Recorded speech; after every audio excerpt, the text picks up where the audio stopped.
ದಯವಿಟ್ಟು ಈ ವಿಡಿಯೋನ ಸಬ್ಸ್ಕ್ರೈಬ್ ಮಾಡಿ ಹಾಗೂ ಬೆಲ್ ಐಕನ್ ಒತ್ತಿ ಆಲ್ ಅಂತ ಬಟನ್ ಒತ್ತಿ ಮತ್ತು ಲೈಕ್ ಕೊಡಿ. ಇಷ್ಟದ ನಮಸ್ಕಾರ.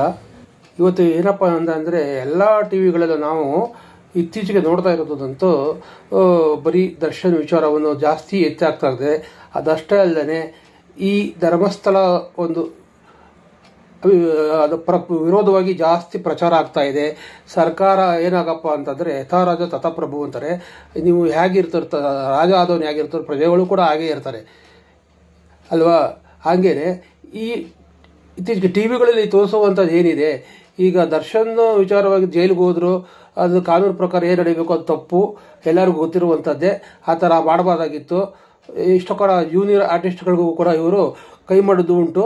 ಅದಕ್ಕಾಗಿ ಅವರ ಒಂದು ಏನಿದೆ ಈ ಮನಸ್ಥಿತಿ, ಅವ್ರ ತಪ್ಪನ್ನು ಅವರೇ ಅನುಭವಿಸ್ತಾರೆ ಹೊರತು ಬೇರೆಯವರು ಎತ್ತಿ ಹಾಡೋದು ಎಷ್ಟರ ಮಟ್ಟಿಗೆ ಸರಿ? ದಿನನಿತ್ಯ ಒಂದು ರೀತಿ ಕಾಮೆಂಟ್ ಮಾಡಿದ್ರು ಅಂತ ಅವ್ರ ಮೇಲೆ ಕಂಪ್ಲೇಂಟ್ ಮಾಡೋದು, ಅದೇನೋ ಒಂದು ರೀತಿ ಸರಿ ಆದರೆ ಇನ್ನೊಬ್ಬರ ಮೇಲೆ ಅವನು ಮಾಡೋದು ಸರಿ ಇಲ್ಲ, ಇವ್ರು ಮಾಡೋದು ಸರಿ ಇಲ್ಲ ಅಂತ ನೀವು ಹೇಳೋದು ಎಷ್ಟರ ಮಟ್ಟಿಗೆ ಸರಿಯಾಗತ್ತೆ?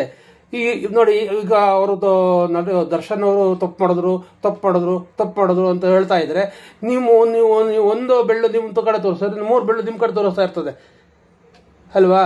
ನೀವೆಷ್ಟು ತಪ್ಪು ಮಾಡ್ತಿದ್ದೀರಾ? ಇದು ನಿಜವೋ ಇದು? ಈಗ ನಮ್ಮ ಕಲಾವಿದರ ಸಂಘಗಳಲ್ಲಿ ಎಷ್ಟೋ ಜನಕ್ಕೆ ಇವತ್ತು ಕೂಡ ಪೇಮೆಂಟ್ ದೊರಕ್ತಾ ಇಲ್ಲ. ಶೂಟಿಂಗ್ ಹೋಗ್ತಾರೆ, ಶೂಟಿಂಗ್ ಹೋದ್ರೆ ಪೇಮೆಂಟೇ ಇಲ್ಲ. ಇವರೇನು ಮಾಡ್ತಾರೆ? ಹಾಗೆ ಇದ್ರೆ ನಟ ರಮ್ಯಾರವರು ಇದ್ರ ಬಗ್ಗೆ ಏನಾದ್ರು ಧ್ವನಿ ಎತ್ತಿದಾರ? ಬರೀ ದರ್ಶನ್ ಬಗ್ಗೆನೇ ಯಾಕೆ ಮಾತಾಡ್ತಾ ಇದ್ದಾರೆ? ಏನು ಒಂಚೂರು ಸ್ವಲ್ಪ ಅವ್ರಿಗೆ ಬಾಲಿವುಡ್ ನಟ ಅಂತ ಒಂದು ಚಿತ್ರರಂಗಕ್ಕೆ ಮಸಿ ಬಳಿಯೋ ಕೆಲಸ ಏನಾದ್ರು ಮಾಡ್ತಾ ಇದ್ದಾರಾ? ಇದರಲ್ಲೇ ನೀವು ಚಿತ್ರರಂಗದಲ್ಲಿ ಕೆಲವರಿಗೆ ಎಷ್ಟೋ ಜನಕ್ಕೆ ಪೇಮೆಂಟ್ ಆಗಿಲ್ಲ, ಅದ್ರ ಬಗ್ಗೆ ಧ್ವನಿ ಎತ್ತಿ. ಬೇಡ ಅಂತ ಯಾರು ಹೇಳಲ್ಲ ನಿಮಗೆ. ಆವಾಗ ಸ್ವಲ್ಪ ಇಲ್ಲಪ್ಪ ರಮ್ಯವರು ಹೆಲ್ಪ್ ಮಾಡಿದ್ದಾರೆ.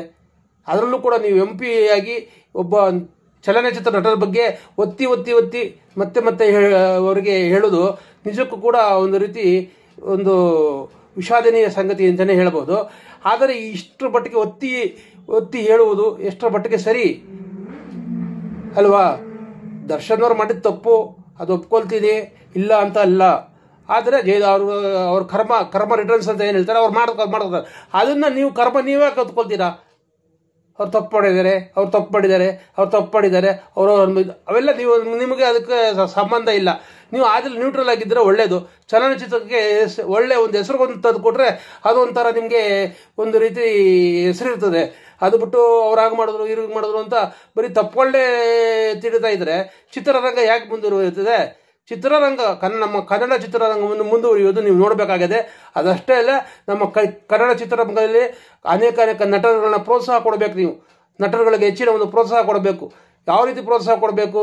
ಅವ್ರ ನಟನೆ ಮಾಡೋದು, ಅವ್ರ ಅಭಿಪ್ರಾಯ. ಈಗ ವಜ್ರಮಣಿಯವರಿದ್ದರು, ಅದಕ್ಕೆ ತೂಗುದೀಪ ಅವರಿದ್ದರು. ಅವರು ಎಷ್ಟರ ಮಟ್ಟಿಗೆ ವಿಲನ್ ಪಾತ್ರಗಳನ್ನು ಅಚ್ಚುಕಟ್ಟಾಗಿ ನಿರ್ವಹಿಸ್ತಾ ಇದ್ರು. ಅಂಥದ್ರಲ್ಲಿ ಒಬ್ಬ ಹೀರೋಯಿನ್ ಮಾಡಿದ್ರು ಒಪ್ಕೊಳ್ತೀನಿ ಅಂತ ಹೇಳ್ಬೇಕು. ಅದೇ ನೀವು ಜನಗಳಿಗೆ ಹಿಂದೆ ಏನಿದೆ, ತಪ್ಪಡ ಹಿಂದೆ ಏನಿದೆ ಅದ್ರ ಬಗ್ಗೆ ನೀವು ಕಾಮೆಂಟ್ ಮಾಡ್ತೀರಾ? ಇಲ್ಲ. ಏನಕ್ಕೋಸ್ಕರ ಆ ಥರ ಒಬ್ಬನ ತಪ್ಪು ಮಾಡಿದ್ರು? ಇಲ್ಲ ರೀ, ಅವ್ರು ತಪ್ಪು ಮಾಡಿದ್ರು, ಬರೀ ಒತ್ತಿ ಹೇಳೋದು ಇದೆಷ್ಟರ ಮಟ್ಟಿಗೆ ಸರಿ ಅಂತ ಹೇಳಿ ನಾನು ಸಾರ್ವಜನಿಕ ಪರವಾಗಿ ಹಾಗೂ ಅಭಿಮಾನಿಗಳ ಪರವಾಗಿ ನಾನು ಕೇಳ್ತಾ ಇದ್ದೀನಿ. ಇದು ಅಷ್ಟಲ್ಲದೆ ಈ ಎಲ್ಲ ಕಲಾವಿದರುಗಳಿಗೂ ಮತ್ತು ನ್ಯಾಯ ದೊರಕಿಸ್ಕೊಡ್ಬೇಕಾಗತ್ತೆ ರಮ್ಯವರು. ದಯವಿಟ್ಟು ಇದ್ರ ಬಗ್ಗೆ ಒಂದು ಗಮನ ಹರಿಸಬೇಕು ಅಂತ ವಿಡಿಯೋ ಇಲ್ಲಿಗೆ ನಾನು ಮುಗಿಸ್ತಾ ಇದ್ದೀನಿ.